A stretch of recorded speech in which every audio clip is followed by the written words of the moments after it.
going to do MeBe Cookin edition number 2. We are going to be making some cookies for Santa. So today I'm going to take it easy and I'm going to use some pre-made break and bake from Trader Joe's.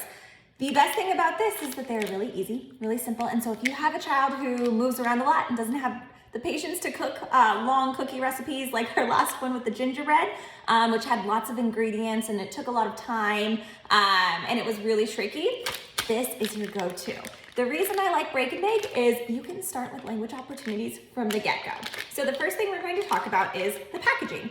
The packaging is great. It's really, really hard to get inside of this package if you are a little kiddo. If you're older, what I would probably recommend doing is just handing this to them and kind of saying, okay, it's your turn, tell me what to do.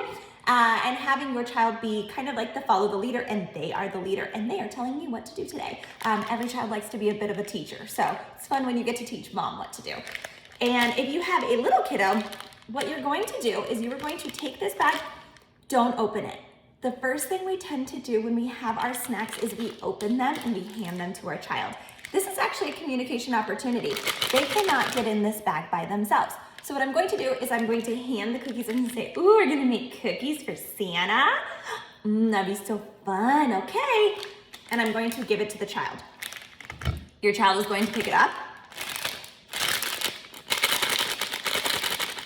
They can't do it. You're gonna see either a concerned look, they're just gonna put it down, they're not gonna know what to do. Most likely what they're going to do is they are going to hand it back to you. The best thing about this is they are now requesting help. So we can model language. Help, open, oh no, it's stuck, oh no, what do we need to do? And then all of this opportunity to communicate happens. So this is why I really love packaging. You can do this with string cheese. You can do this with, oh gosh, anything. I do this with toys. When I first get new toys in my therapy clinic, what I do is I hand the child the toy in the box. So it only works really with my first kiddo. But if you can put it back in the box and you can tape it back up, you can use it for everyone.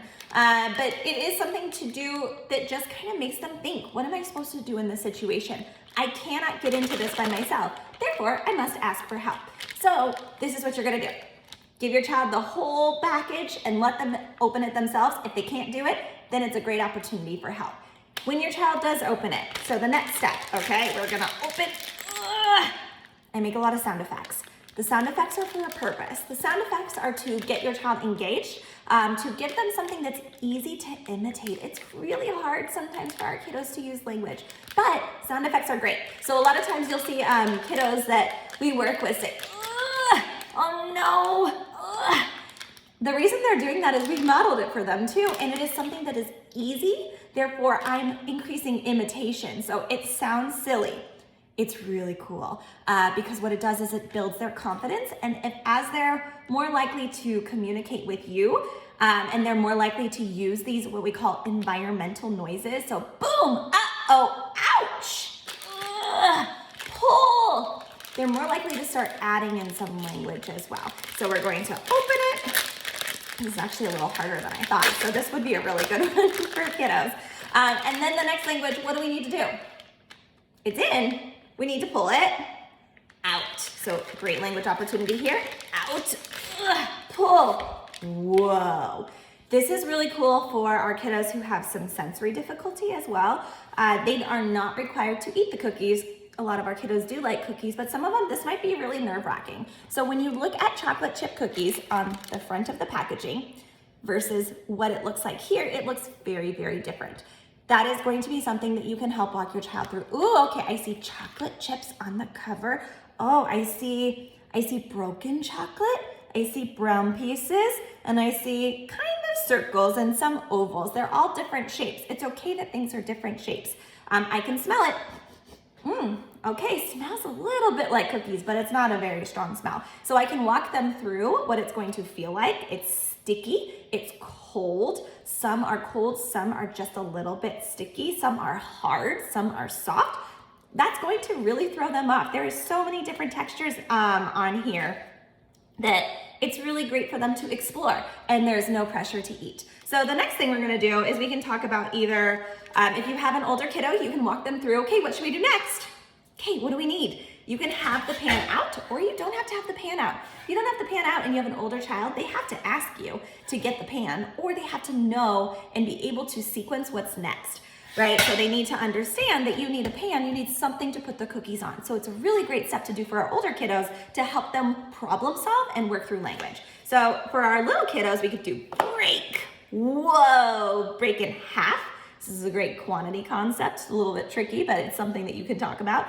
I break it and I take it off.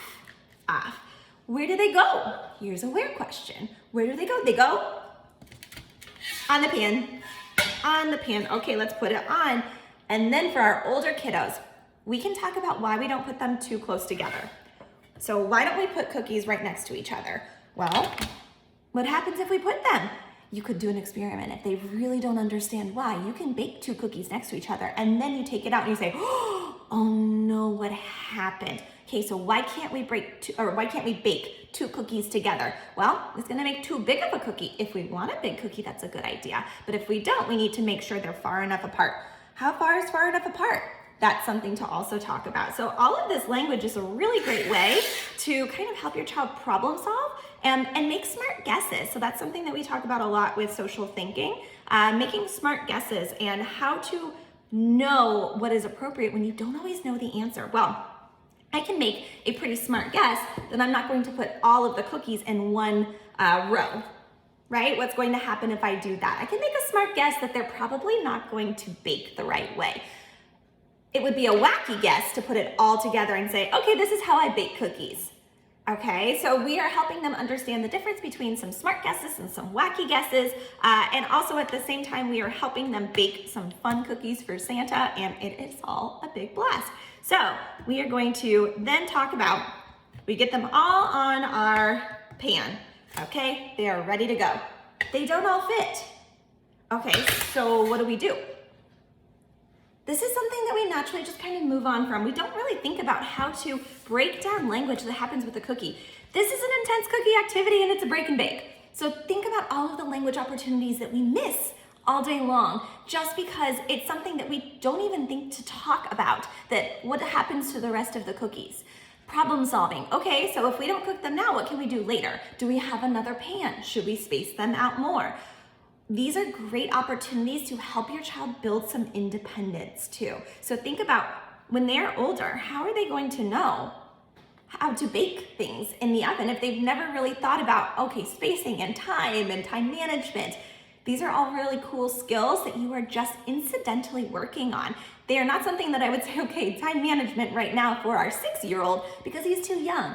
But at the same time, for our 10-year-old or 11-year-old, it's not a bad thing to start kind of prepping and to start having them understand just the basic concept. And we're doing this through modeling and fun. This is a really quick activity. This is not something that takes 40 minutes. This is something that takes 15 minutes. And you are working on so many language concepts. So the next thing we can talk about, all right, where do our cookies go? Okay, they're gonna go in the oven. Okay, when they're in the oven, what happens? Okay, so in our oven, we open that oven and you get a hot burst. So we're gonna talk about, oh, careful, it's gonna be hot. Okay, friends, we're not gonna touch it. It's gonna be really hot. Why is it hot? What's going to happen to the cookies? All of these really fun questions that we can ask, and then we can talk about, okay, how long does it need to go? What does mommy need to do, or what does daddy need to do? Well, we need to set a timer. Why do we need to set a timer? Great why question, hypotheticals.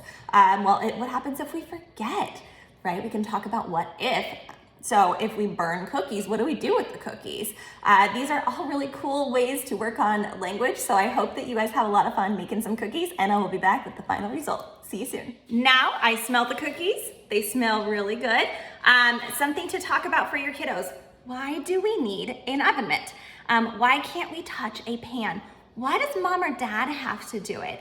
Right? And if you have an older child, talking them through what is the sequence and why is it important to make sure that you don't grab with both hands or that you have oven mitts on both hands. This is a great way to talk about why hypotheticals that actually help with safety. So my oven just right, I turned around, I took out my cookies, and now we can talk about how, our cookies are hot. Okay, don't touch. I see cookies. Look, they turned brown. They look different. They don't look sticky. right? They're no longer wet, they're no longer sticky, they smell really yummy, and you can feel they're very hot too. So what we can do is we can wait, we can talk about the differences, and then we can enjoy and leave some out for Santa. So I hope you guys enjoyed this edition of MeBe Cooking. I hope Santa enjoys them.